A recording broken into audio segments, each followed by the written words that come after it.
Dyslexie? Dysorthographie? Que puis-je demander comme aménagement raisonnable?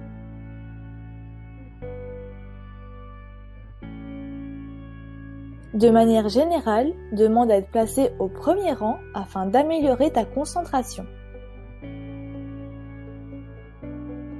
Demande à ton prof d'adapter ses documents. Il utilisera par exemple une police spécifique, des feuilles bien aérées, sans illustrations superflues. Demande à ton professeur de lire à haute voix les consignes ou les questions.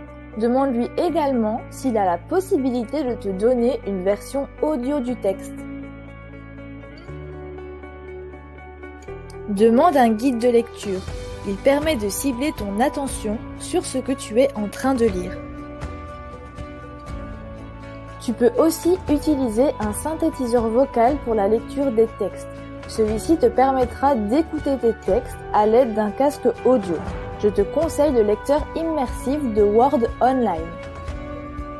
Utilise un logiciel de traitement de texte, un correcteur orthographique ou des fiches d'aide, comme par exemple pour les mathématiques des tables de multiplication et pour le français des tableaux de la conjugaison.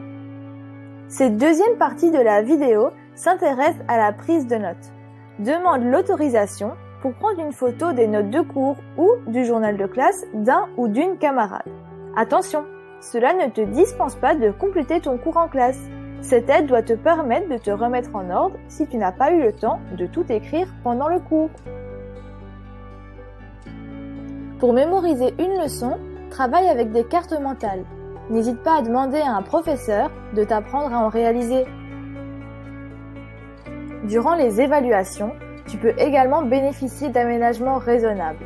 Par exemple, demande plus de temps pour la réalisation des interrogations. Et lorsque ce n'est pas possible, tu peux demander à ton prof qu'il supprime certains exercices. Demande à être évalué oralement. Évidemment, lorsque la matière le permet. Si d'autres idées te viennent à l'esprit, n'hésite pas à les proposer à tes professeurs.